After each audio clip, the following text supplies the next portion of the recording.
ഡൽഹിയിലെ തുർക്ക്മാൻ ഗേറ്റ് പഴമയുടെ പ്രൗഢി പേറുന്ന കവാടമാണ്. 13-ാം നൂറ്റാണ്ടിലെ സൂഫി വര്യൻ ഹസ്രത് ഷാ തുർക്ക്മാൻ ബയാബിനിയുടെ പേരിൽ നിന്നാണ് തുർക്ക്മാൻ ഗേറ്റിന് ആ പേര് ലഭിച്ചത്. പഴയ ഡൽഹിയിലാണ് ഈ തുർക്ക്മാൻ ഗേറ്റ്. ഈ സ്ഥലം ആദ്യം വാർത്തയിൽ ഇടം നേടുന്നത് അടിയന്തരാവസ്ഥ കാലത്താണ്.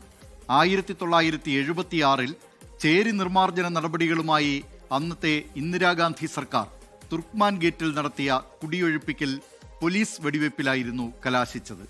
ഇന്നിപ്പോൾ വർഷങ്ങൾക്കിപ്പുറം തുർക്ക്മാൻ ഗേറ്റ് വീണ്ടും വാർത്തയിൽ ഇടം നേടുകയാണ്. ഫൈസി ഇലാഹി മസ്ജിദിന് സമീപമുള്ള അനധികൃത നിർമ്മാണങ്ങൾ പൊളിക്കാൻ അർദ്ധരാത്രി ബുൾഡോസറുമായി എത്തിയത് സംഘർഷത്തിനിടയാക്കി. കാണാം അശാന്തിയുടെ കവാടം.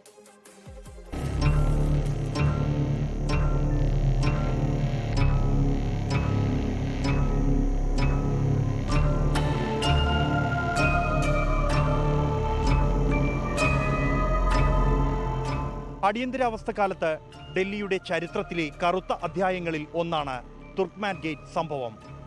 സഞ്ജയ് ഗാന്ധിയുടെ നേതൃത്വത്തിൽ 1976 മെയ് 31-ന് തുർക്ക്മാൻ ഗേറ്റിലെ ചേരി ഒഴിപ്പിക്കാൻ നടത്തിയ ശ്രമം കലാപത്തിലും വെടിവെപ്പിലുമാണ് കലാശിച്ചത്. 6 പേർക്ക് വെടിവെപ്പിൽ ജീവൻ നഷ്ടമായി എന്നാണ് ഔദ്യോഗിക കണക്ക്.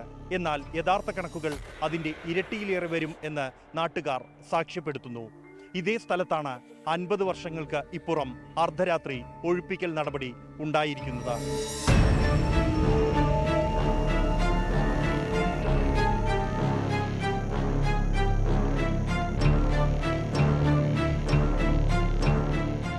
ഇന്ദിരാഗാന്ധിയുടെ ഭരണത്തിൽ അടിയന്തരാവസ്ഥ കാലത്ത് ചേരികൾ ഒഴിപ്പിച്ച് ഡൽഹിയെ സുന്ദരമാക്കാൻ നടത്തിയ ശ്രമത്തിലൂടെയാണ് തുർക്ക്മാൻ ഗേറ്റ് ലോകമാധ്യമങ്ങളിൽ ഇടം പിടിച്ചത്.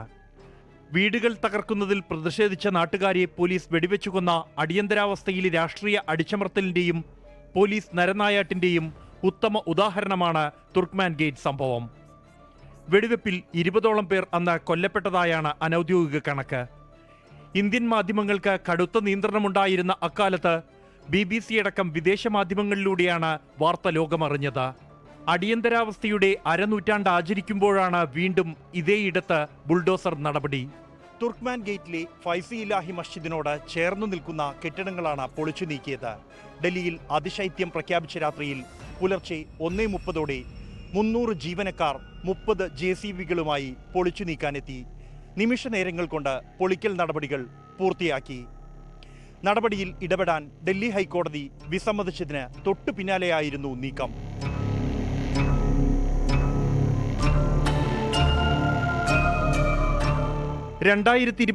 നവംബറിലാണ് കെട്ടിടങ്ങൾ പൊളിച്ചു നീക്കണമെന്ന് ഡൽഹി ഹൈക്കോടതി വിധിച്ചത്. തുടർന്ന് 38,940 ചതുരശ്ര അടിയിലെ അനധികൃത നിർമ്മാണങ്ങൾ പൊളിക്കാൻ ഡൽഹി മുനിസിപ്പൽ കോർപ്പറേഷൻ ഡിസംബർ 22-ന് ഉത്തരവിട്ടു. ഇത് ചോദ്യം ചെയ്ത് സ്ഥലം ഒരു നോട്ടിഫൈഡ് വഖഫ് സ്വത്താണെന്ന് അവകാശപ്പെട്ട പള്ളി കമ്മിറ്റി ഹൈക്കോടതിയിൽ ഹർജി ഫയൽ ചെയ്തു. തർക്കങ്ങൾ പരിഹരിക്കാൻ വഖഫ് ട്രൈബ്യൂണലിന് മാത്രമേ അധികാരമുള്ളൂ എന്നും MCD ഉത്തരവ് മരവിപ്പിക്കണമെന്നുമാണ് പള്ളി കമ്മിറ്റി ചൂണ്ടിക്കാണിച്ചത്. ഹർജിയിൽ കഴിഞ്ഞ ദിവസം വാദം കേട്ട ഹൈക്കോടതി MCD, നഗരവികസന മന്ത്രാലയം, ഡൽഹി വഖഫ് ബോർഡ് എന്നിവർക്ക് നോട്ടീസ് അയച്ചു. ഏപ്രിൽ 22-ന് കൂടുതൽ വാദം കേൾക്കാൻ മാറ്റിയെങ്കിലും MCD ഉത്തരവ് സ്റ്റേ ചെയ്തില്ല. ഈ പശ്ചാത്തലത്തിലാണ് അപ്രതീക്ഷിത നടപടി. ഡൽഹിയിൽ ഏറ്റവും ജനസാന്ദ്രതയേറിയ പ്രദേശങ്ങളിൽ ഒന്നിൽ അർദ്ധരാത്രിക്ക് ശേഷം നടന്ന പൊളിക്കൽ നടപടിക്കെതിരെ പ്രതിഷേധമുയർന്നു. ജനക്കൂട്ടം പോലീസിന് നേരെ കല്ലെറിഞ്ഞു. 5 പോലീസുകാർക്ക് പരിക്കേറ്റു. കണ്ണീർവാതക ഗ്രനേഡുകൾ ഉപയോഗിച്ചാണ് പോലീസ് ജനക്കൂട്ടത്തെ പിരിച്ചയച്ചത്.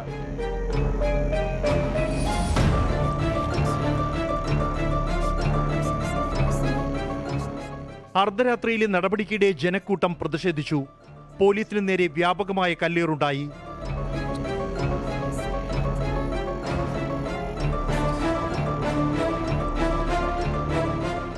SHO അടക്കം 5 പോലീസുകാർക്ക് പരിക്കേറ്റു. കണ്ണീർവാതക ഗ്രനേഡുകൾ പ്രയോഗിച്ചാണ് പോലീസ് ആൾക്കൂട്ടത്തെ പിരിച്ചുവിട്ടത്.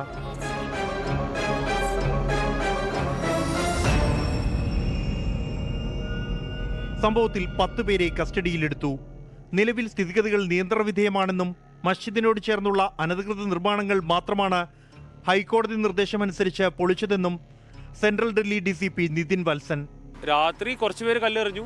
അവരെ നമ്മൾ ഫോഴ്സ് വെച്ച് മുന്നോട്ട് ആക്കി. അതിനുശേഷം നമ്മൾ ഡെമോളിഷൻ എടുത്തു. आज കല്ലറിഞ്ഞകുമാരൻ്റെ അഗേൻസ്റ്റ് കേസെടുത്തില്ല.